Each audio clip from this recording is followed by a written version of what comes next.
नमस्कार दोस्तों, रेलवे की पाठशाला में आपका स्वागत है। दोस्तों रिसेंटली यहाँ पर रेलवे की वेबसाइट पर एक नोटिस आया है जिसमें दोस्तों आरआरबी, एनटीपीसी और ग्रुप डी का जो यहाँ पर सिलसिला चल रहा है उसके बारे में कुछ फ्रीक्वेंट आस्क्ड क्वेश्चंस यहाँ पर जो है उनके बारे में दोस्तों यहाँ पर अपडेट दिया गया है। तो मैंने यहाँ पर देखिए, यहाँ पर आपके सामने ऑफिशियल वेबसाइट खोल रखी है और यहाँ पर आप आएंगे तो यहाँ पर देखिए आज की डेट में एक नोटिस यहाँ पर डाला गया है, frequent asked questions on recruitment process. और ये आज की डेट का है। चलिए इसको यहाँ पर डाउनलोड कर लेता हूँ। तो यहाँ पर ये आपके सामने डाउनलोड हो चुका है। अब यहाँ पर देखिए बहुत सारी चीज़ें हैं जिनका यहाँ पर आंसर दिया गया है, जो कॉमन स्टूडेंटों के डाउट होते हैं फ्रीक्वेंट आस्क्ड क्वेश्चंस उनके बारे में। तो देखिए पहला यहाँ पर है कि आरआरबी क्या है और इसके क्या रोल है और क्या फंक्शन है। तो देखिए आरआरबी का मतलब होता है रेलवे रिक्रूटमेंट बोर्ड, यानी कि ये आरआरबी होता है और इसका फंक्शन होता है कि ये मिनिस्ट्री ऑफ रेलवे के नीचे काम करता है और गवर्नमेंट ऑफ इंडिया के अंदर। और इसका जो प्राइमरी ये आपके रेस्पॉन्सिबल है जो ग्रुप सी के अंदर जो भर्तियाँ होती हैं। देखो ग्रुप सी के अंदर कौन कौन सी भर्ती होती है, एएलपी टेक्नीशियन होता है, एनटीपीसी की आती हैं, इसके अलावा पैरामेडिकल आती हैं, इसके अलावा आपके जेई की वैकेंसी जो आती हैं, ये सारी आपके आती हैं किसके अंदर, ग्रुप सी के अंदर। तो ग्रुप सी के अंदर जो भी रिक्रूटमेंट होती है वो दोस्तों आपके आरआरबी कंडक्ट करवाती है। टोटल ओवरऑल इंडिया में 21 आरआरबी इस समय है। हर आरआरबी का एक चेयरमैन होता है और एक मेंबर सेक्रेटरी होता है और एक असिस्टेंट सेक्रेटरी होता है और यहाँ पर कुछ सपोर्टिंग नॉन गेजेटेड स्टाफ होते हैं। अब यहाँ पर बोला गया है कि recruitment done earlier bye RRB, RRB के द्वारा पहले कौन कौन सी रिक्रूटमेंट यहाँ पर की गई हैं। तो देखिए यहाँ पर पहले क्या होता था दोस्तों, आरआरसी ही एग्ज़ाम लेता था, लेकिन अब दोस्तों यहाँ पर आरआरबी है। तो यहाँ पर देखिए बताया गया है कि यहाँ पर हमने 2018 से लेकर अब तक 2,83,747 वैकेंसी जो है यहाँ पर नोटिफाइड की हैं, है ना, मतलब इतनी वैकेंसी निकाली है।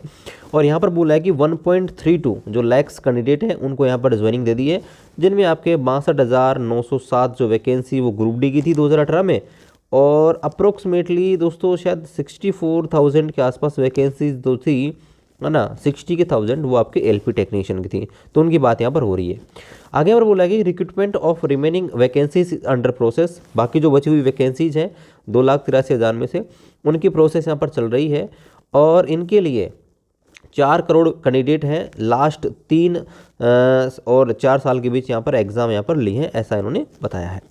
आगे बोला है कि why recruitment is conducted with two status. यहाँ पर बोला है कि भाई कोई भी एग्ज़ाम होती है उनको 2 फेज़ में क्यों लिया जाता है, मतलब फर्स्ट स्टेज सीबीटी और सेकंड स्टेज सीबीटी, ऐसा क्यों लिया जाता है।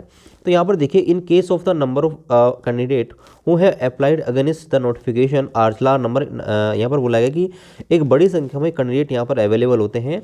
तो ऐसे में क्या होता है कि वर्तमान में 1 करोड़ से ऊपर कैंडिडेटों ने अप्लाई किया है। तो ऐसे में जो फर्स्ट स्टेज है उसको हमने स्क्रीनिंग के लिए रख दिया है। मतलब क्या है कि सिर्फ हम जो टॉप लड़के हैं उनको यहाँ पर लेंगे, बाकी को बाहर कर देंगे। और यहाँ पर क्या है, सेकंड स्टेज सीबीटी है ना, उसमें क्या है कि यहाँ पर लिमिटेड ही कैंडिडेट आएंगे। तो ऐसे में क्या है कि यहाँ पर नॉर्मलाइजेशन जो है वो भी यहाँ पर ज़्यादा नहीं हो पाएगा और इससे जो फाइनल मेरिट है वो सीबीटी 2 से ही बनेगी। तो ये हो सकता है कि सीबीटी 2 का एग्ज़ाम को 2 से 3 दिन में करवा लिया जाए।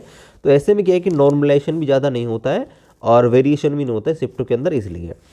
आगे यहाँ पर बोला गया कि what is the basis of short listing candidate for CBT second stage CBT, यानी कि सेकंड स्टेज सीबीटी के लिए जो कैंडिडेट होते हैं उनको शॉर्ट लिस्ट किस बेसिस पे किया जाता है।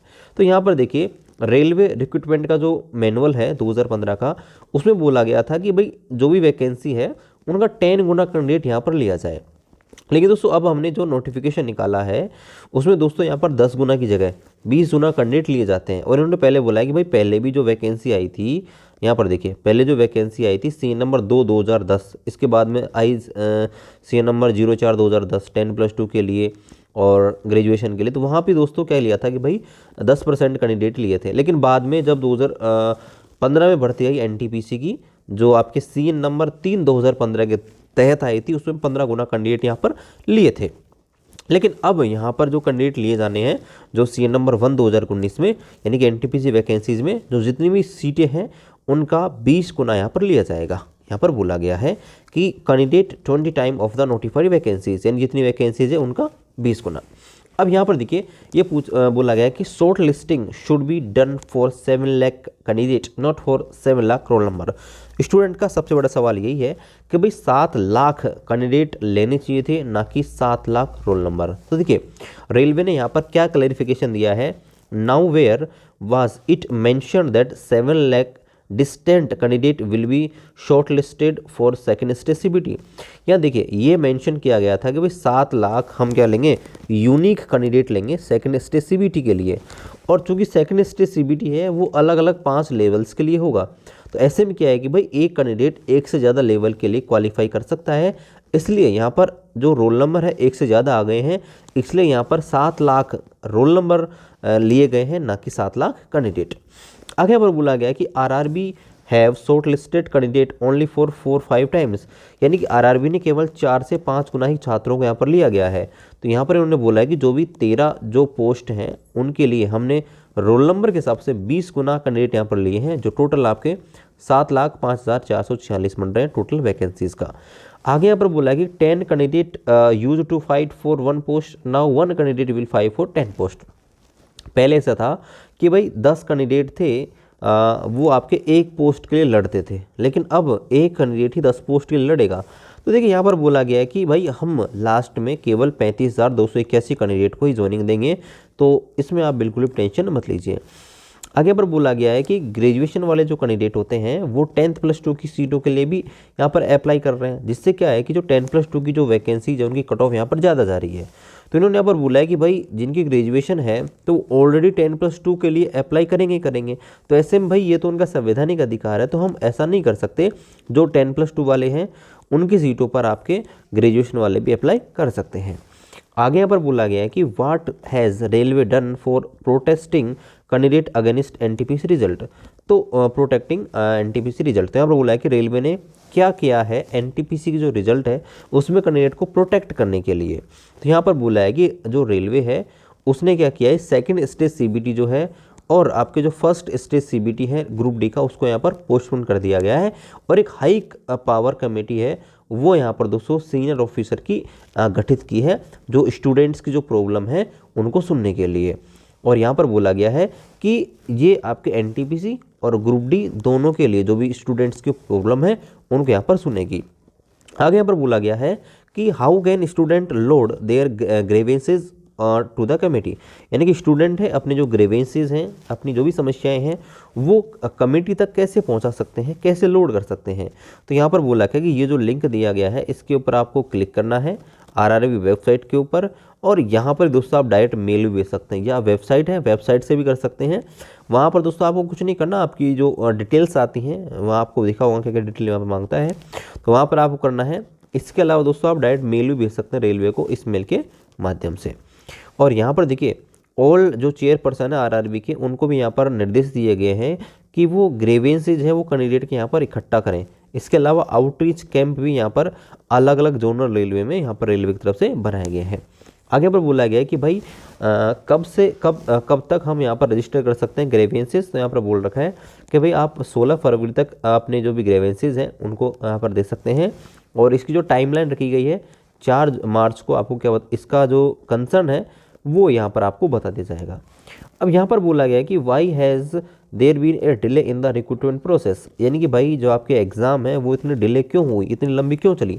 तो देखिए यहाँ पर रेलवे की तरफ से ये एक बहुत ही यहाँ पर आप मान सकते हैं कि आप कोविड-19 पेंडेमिक था वो यहाँ पर मार्च 2020 से यहाँ पर शुरू हो गया और वेरियस रिस्ट्रिक्शंस यहाँ पर लगा दी गई, ये है वो है।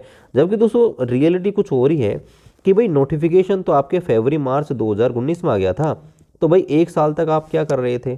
और जब मार्च 2020 में अगर कोविड आ गया तो उसके बीच में बहुत सारे एग्जाम हुई हैं, एसएससी की, बैंक्स की, ये भी तो एग्ज़ाम हुई हैं, तो फिर रेलवे की क्यों नहीं हुई। ऐसे में 3 साल निकल चुके हैं, अभी तक ग्रुप डी की एग्जामिनेशन यहाँ पर नहीं हुई है। स्टूडेंट इससे बहुत ज़्यादा नाखुश हैं। The capacity that can be utilised for CBT has got impacted. यहाँ पर बोला है कि भाई जितने क्षमता के लोग यहाँ पर एग्जाम में ले सकते थे उतने हमने नहीं लिए, क्योंकि फर्स्ट टेस्ट सीरीज सीबीटी जो हुआ था एनटीपीसी का, वो 133 शिफ्टों में हुआ था और काफ़ी बड़ी संख्या में। तो ये दोस्तों यहाँ पर रेलवे की तरफ से क्लैरिफिकेशन दिए गए हैं। अब देखिए आप कैसे अपने जो भी कंसर्न है वो कर सकते हैं। तो पहले आप इसके ऊपर क्लिक करेंगे तो मेल आप भेज सकते हैं, और वेबसाइट के ऊपर जैसे मैं क्लिक करता हूँ तो ये देखिए ये रेलवे की ऑफिशियल वेबसाइट खुल जाएगी। यहाँ पर पूछेगा कि आप किसके लिए देना चाहते हैं, एनटीपीसी के लिए या ग्रुप डी के लिए। तो मैं एनटीपी सेलेक्ट कर लेता हूँ। यहाँ पर आपसे बोर्ड पूछेगा, मैं अजमेर सेलेक्ट कर लेता हूँ। यहाँ पर सबमिट करता हूँ तो यहाँ पर देखिए नेम पूछेगा, रोल नंबर या registration number, date of birth ये लगा सकते हैं।